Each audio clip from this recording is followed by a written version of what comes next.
Welcome to the League of Legends Champion Spotlight, featuring Zed, the Master of Shadows. The unseen blade is the deadliest. Zed is a melee assassin. He relies on sending out living shadows that mimic his basic abilities, allow him to reposition mid-fight, and quickly strike down his foes. When expertly played, Zed can kill his opponents before they even know it hit them. Zed's passive is Contempt for the Weak. Zed's basic attacks against heavily injured targets will deal bonus damage based upon their maximum health. While this passive has no cooldown, it can only strike an individual target once every few seconds. Razor Shuriken fires out from Zed and any of his shadows, damaging every enemy they pass through, but dealing reduced damage to enemies beyond the first. Enemies can be hit by multiple Razor Shurikens and will take damage from each one, but the extra hits won't deal as much damage as the first. When laning, I recommend taking Razor Shuriken at level 1 and maxing it first for consistent ranged damage output. If jungling, grab it at level 2 and max it by level 13. Living Shadow remains in place for a few seconds, mimicking all of Zed's abilities. Hitting an opponent with both a regular and mimicked ability will refund some energy back to Zed. Zed may also reactivate Living Shadow to swap places with it. Additionally, Living Shadow passively grants Zed bonus attack damage. I recommend grabbing a point in Living Shadow early, but maxing it last in favor of Zed's damaging abilities. Shadow Slash damages nearby enemies, and reduces Living Shadow's cooldown for each enemy hit. Enemies hit by a mimicked Shadow Slash will be slowed. The slow is increased if the enemy is hit by Zed's Shadow Slash as well. When jungling, I recommend taking Shadow Slash at level 1 and maxing it immediately. In lane, try taking it at level 2 or 3 and maxing it by level 13. Death Mark is Zed's ultimate. When cast, Zed dashes to target enemy champion, dealing damage, marking it, and spawning a living shadow behind it. After a few seconds, the Death Mark will trigger, damaging Zed's target based on how much damage Zed dealt to it while the mark was active. Like with Living Shadow, Zed may reactivate Death Mark to swap places. As with all ultimates, I recommend taking Death Mark whenever available. In lane, try to poke at your opponents as much as possible. Even though Elise is underneath her turret, Living Shadow into Razor Shuriken allows Zed to deal some damage without fear of counterattack.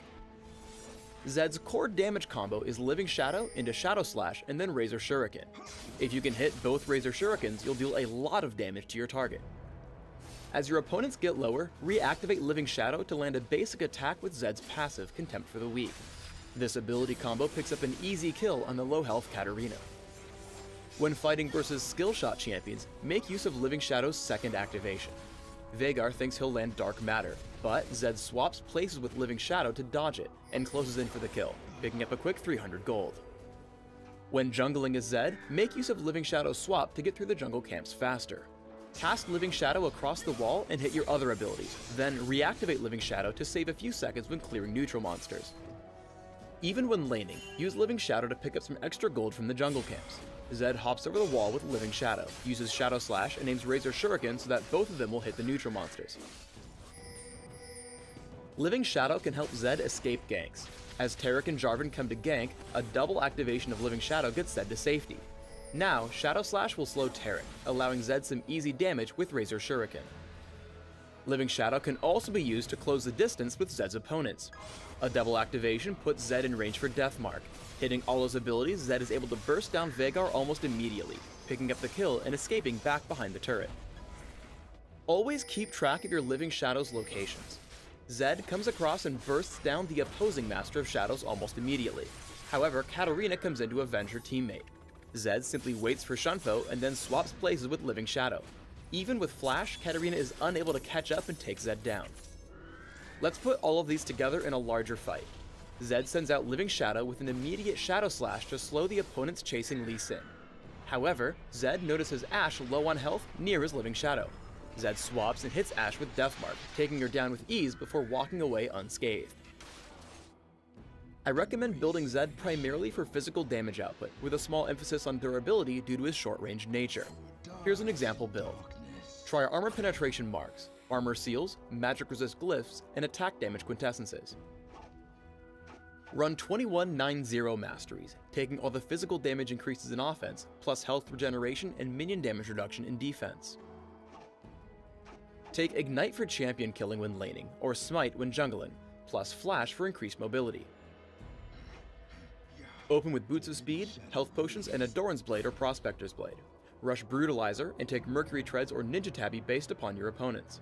Grab Hex Drinker when needed, and buy Bloodthirster or Sanguine Blade for increased damage output, and follow up with Last Whisper. Your final build should also contain Guardian Angel or Overlord's Bloodmail, Yomu's Ghostblade or Lord Van Dam's Pillager, and Maw of Malmortius. Thanks for tuning in to the Zed Champion Spotlight. Please subscribe to the Riot Games YouTube channel above, and leave us your comments just below the video.